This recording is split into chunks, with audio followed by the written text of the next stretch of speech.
কলকাতার বুকে 20 বছর ধরে শিক্ষা বিস্তারে এক উজ্জ্বল নক্ষত্র হয়ে উঠেছে সানি পার্ল স্কুল।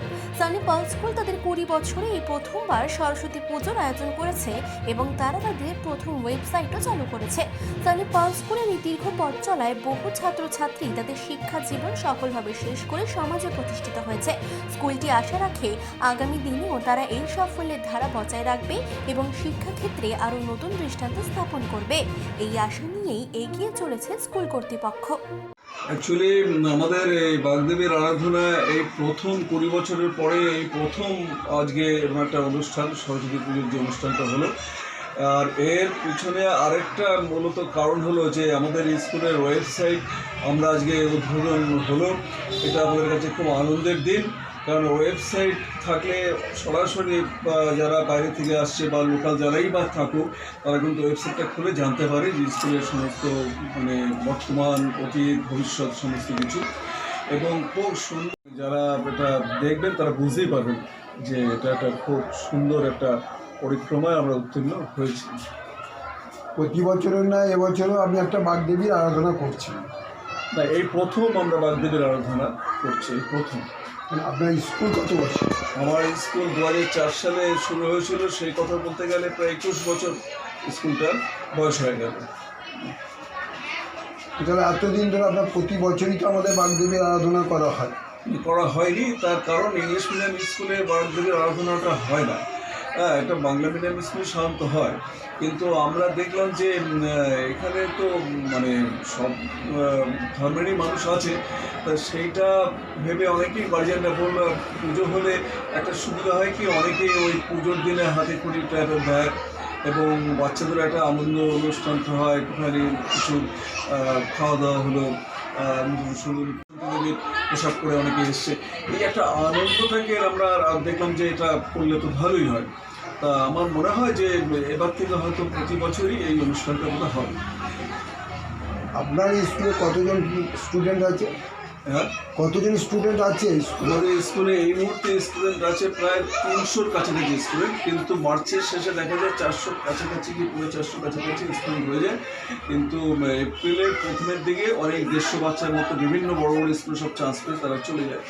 ওই এপ্রিলের পরে এপ্রিল মে থেকে তখন বাচ্চাটা একটু কম থাকে, সদয়ের থাকে, আবার ভর্তি হতে গিয়ে সেই আবার 400 দিকে আনে। কোন ক্লাস পর্যন্ত আপনার স্কুল? আমাদের এই স্কুলটা আছে 2 ক্লাস থেকে 7 ক্লাস, কিন্তু বিশেষ কারণে অবস্থা অনুযায়ী যারা বাইরের থেকে আসে যে 7 ক্লাসের বাচ্চাদের উপর আমরা নেওয়ার ক্লাস রেখেছি। তার মানে ক্লাস 2 অব্দি আমাদের আছে। বয়সের ব্যাপারে কোনো ফারাক আছে কি? বয়সের ব্যাপারে 2 ক্লাস থেকে 7 ক্লাস আমাদের বাচ্চাদের এখানে ভর্তি নেওয়া হয়। কোন ক্লাস পর্যন্ত আছে আপনার? ক্লাস 2 অব্দি আছে। ক্লাস 2 থেকে তারপরে জুনিয়র? হ্যাঁ, আমাদের প্রধান কাজই হলো যে বাচ্চাদেরকে তৈরি করা, পার্সোনালিটি ডেভেলপমেন্টকে তৈরি করা। সেখানে মোটামুটি আজ 20 বছর ধরে দেখছি তারা সবাই চান্স পায়, এবং বিশেষ কারণে যদি কোনো কারণে যদি এরকম কিছু ঘটনা ঘটে তখন আমাদের এত সুনাম হয়ে গেছে সেন্ট্রাল স্কুলে, আমরা তখন বলি যে আরেকবার নয় বলি বা আমাদের পার্সোনাল করেও সেটা কাজ হয়ে যায়। সেই অবস্থা কিন্তু হতে হয় না বললেই চলে। অনেক হয়তো মেধাবী ছাত্র আছে কিন্তু তাদের আর্থিক অবস্থা সচ্ছল নয়, তখন আপনারা কী সহযোগিতা করেন? সহযোগিতা যখন আর্থিক অবস্থা যখন তাদের যদি এরকম হয় তাহলে আমরা এটা খুবই ভালো করে এটা জেনে নিই। আমরা অ্যাডমিশন ফিসটা কিছুটা কম করি এবং বই আমরা প্রায় অর্ধেক দামে তাদেরকে দিই। হ্যাঁ, এবং যাতে স্কুলে ভর্তি হতে পারে সেরকম আজকালকার সব বড় স্কুলে তো 50,000 থেকে 1 লাখ 1.5 লাখ টাকা অবধি অ্যাডমিশন চার্জ। তারা সেখানে ভর্তি হওয়ার সমস্যা আছে, তাদেরকে নানারকমভাবে সহযোগিতার কথা বলি কীভাবে গেলে তাদের সহজ হতে পারে, পড়তে পারে। এক্স্যাক্টলি আমি স্কুলে প্রিন্সিপাল পদে আছি এবং স্কুলের একদম প্রথম যখন প্রতিষ্ঠা হয়েছে সেই সময় থেকে স্কুলের সাথে রয়েছে। স্কুলটা আমাদের হাতে তৈরি করা স্কুল, এবং একটা বাচ্চা দিয়ে স্কুলটা আরম্ভ করেছিলাম দ্যাট টাইম 2004 সালে। আজকে প্রায় 250 থেকে 300 বাচ্চা। আমাদের ফার্স্ট এবং আলটিমেট মোটো হচ্ছে they should get chance in the good school in Kolkata, এবং তার জন্য যে গ্রোম আপের ব্যাপারটা থাকে সেটা আমরা সব দিক থেকে দেখি যতটা পারা সম্ভব।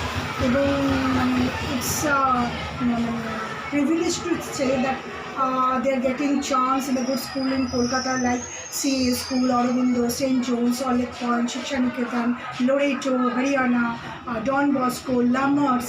These different schools, my sons are stepping in those schools, and that's why I feel very proud of them always.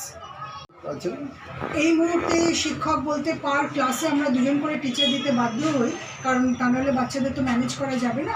তাই জন্য মোটামুটি ধরুন 18 জন টিচার, 6 জন মাসি এরা কাজ করে। আমরা কি ঠিক মতো সবসময় প্রতি মাসে স্যালারি ঠিক মতো পান? একদমই, মানে প্রতি মাসে উইদিন মানে 2 থেকে 3 তারিখের মধ্যে আমরা স্যালারিটা দিয়ে দেওয়া হয়। গার্জেনের তরফ থেকে বা প্রিন্সিপাল আপনি আছেন, আপনার তরফ থেকে বা গার্জেনদের তরফ থেকে আপনার কাছে কোনো কমপ্লেন আছে কি? দেখুন 20 বছরে তো এখন অবধি সেরকমভাবে কোনো দিনই কমপ্লেন আসেনি, কারণ আমি পার্সোনালি নিজে সমস্ত কিছু দিকটা, কারণ আমাদের একটা কমিটি রাখা আছে, ধরুন বাচ্চাদের সেফটির দিকে একটা টিম কাজ করে, বাচ্চাদের পড়াশোনার দিকটা একটা টিম কাজ করে, অ্যাডমিনিস্ট্রেশনের দিকে একটা টিম কাজ করে। এই সমস্ত কিছু হিসেবে আমরা যখন করি, তাই জন্য এতটাই লুক আফটার করা হয় বলে, এবং এটাই শুনে শুনে গার্জেনরা আসে যে এখানে ভীষণভাবে কেয়ার নেওয়া হয়। তার জন্য উইদাউট এনি অ্যাড, আমি কোনো অ্যাড করিনি আমার স্কুলে। সানি পালসে বিগত 20 ইয়ার্সে we don't have put any ad in anywhere, কিন্তু ওনারা এমনি আসেন শুনে শুনে, যেখানে কেয়ারিংটা ভীষণভাবে নেওয়া হয়। এটা আপনার private school? It's a private school. আপনি কি সরকারি সংস্থার জন্য কিছু আবেদন করেছেন? না, আমি সেভাবে আবেদন করিনি। তার কারণ হচ্ছে যে ওই প্রিভিলেজটা আমি এখনও পাইনি যে সরকারির জন্য, কিন্তু ভবিষ্যতে যদি কোনোদিন কোনো জমি পাই সরকারের তরফ থেকে, যদি আমাকে এরকম কিছু দেওয়া হয়, তাহলে I will go for a big school. বড় স্কুলের স্বপ্ন আমার আছে। কলকাতা থেকে মানসী বসুর রিপোর্ট, চেতনা বার্তা, জেগে থাকে, জাগিয়ে রাখে।